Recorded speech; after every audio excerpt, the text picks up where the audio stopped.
So that begs the question, could time have always existed? And the answer lies in my pocket. Exhibit A, Milky Way candy bar. I like to call this the after-school snack. It's the reason why I gained 50 pounds between 2nd and 3rd grade. The Cedar Grove Rocket football program actually owes this Milky Way candy bar a debt of gratitude, because without it I probably would have been 150 pounds and an all-star in a traveling chess team. Back when I was a 200-pound 12-year-old on the playground, all the chubby kids would just kind of come up to me and we'd play this little game. This is how we got in shape, all right?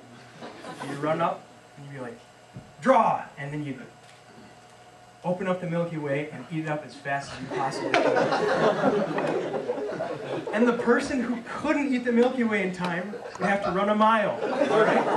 The only problem with that is the faster you are, the fatter you got, and that didn't exactly benefit me in the long run. But anyway, I'm going to need a volunteer for a little demonstration here. And I'm going to warn you, you might get a candy bar out of it. So someone come up here and we'll have a little demonstration.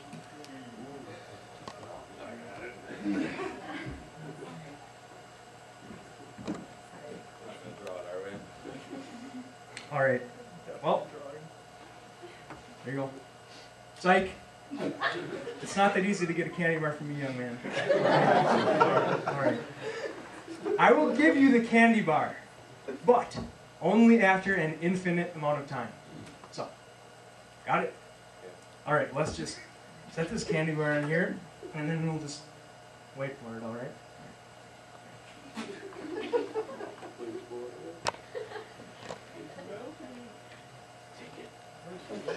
Tell you what, you can have my car and my money and my imaginary girlfriend too, if you give me an infinite amount of time.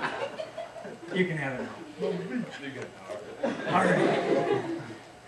But the point is this.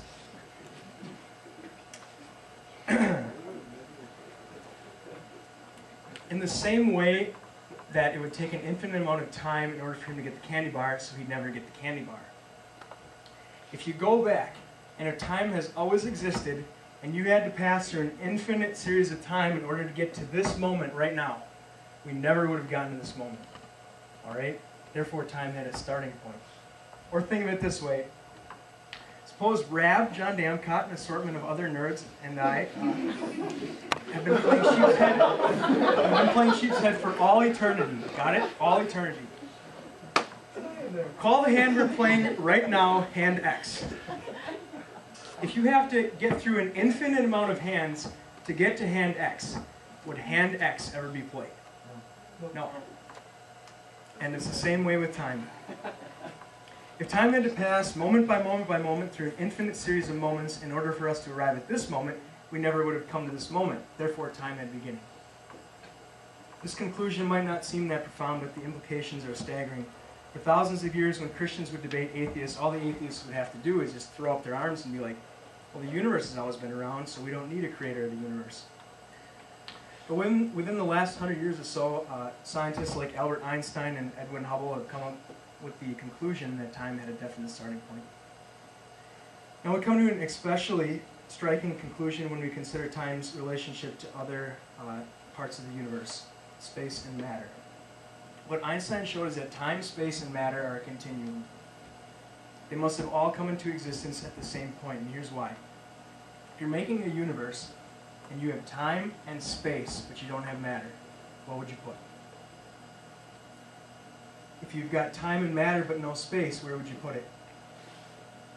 And if you've got time and space, or if you've got space and time, excuse me, when would you put it? Does that make any sense? All right, it'll make more sense pretty soon. So what's the conclusion of all this? The majority of scientists now believe that at some point in the distant past, time, matter, and space came into an existence in an explosion called the Big... Now, what caused that? Thank you.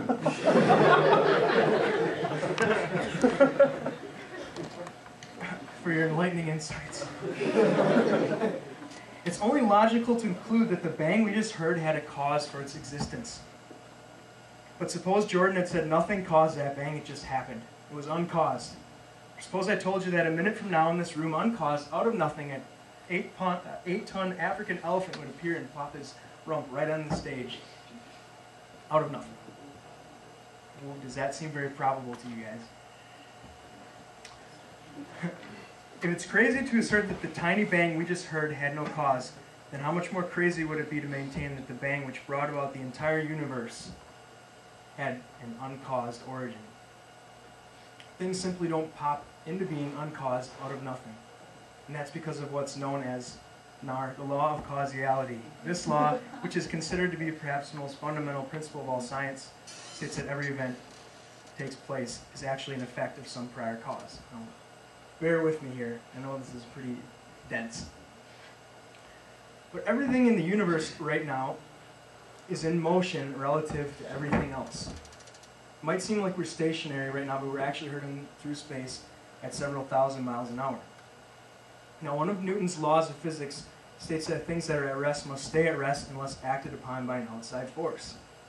When you consider that things only move because other things collide with them, one thing collides with another, so you have a series of cause and effects that goes back. For the same reason that time must have had a beginning, that series of cause and effects has to have a beginning.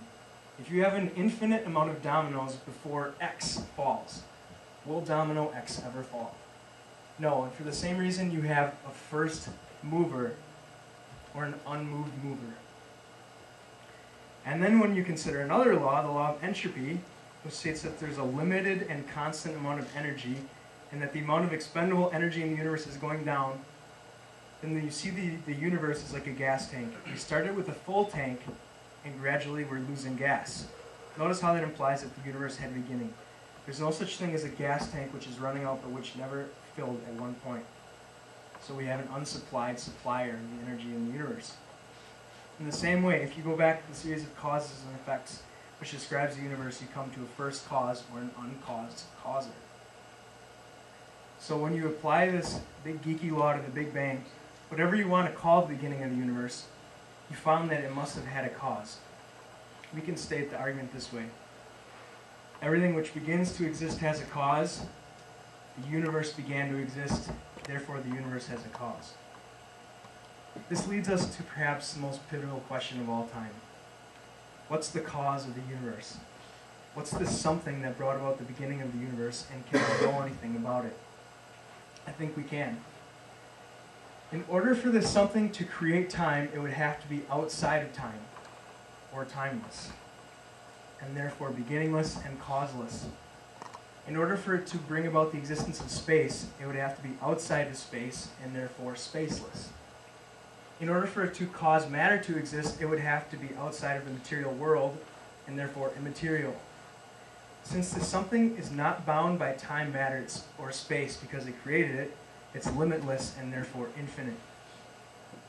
The result is fascinating. We've arrived at something that is infinite, eternal, uncaused, spaceless, immaterial, and is responsible for the creation of the universe. But is there anything else we can know about this something? I think there is. I think there are two types of causes in the universe. There are personal causes, and then there are natural causes. Now, Jordan could have explained that cause back there by appealing to how John threw the book down and how gravity pulled the book towards the earth, and you could go through a bunch of chemical processes and things like that. But it wouldn't have happened unless a personal agent caused the book to be slammed on the ground. So you can explain things by natural laws, but the only way you can fully explain something like that happening is by appealing to John or some person.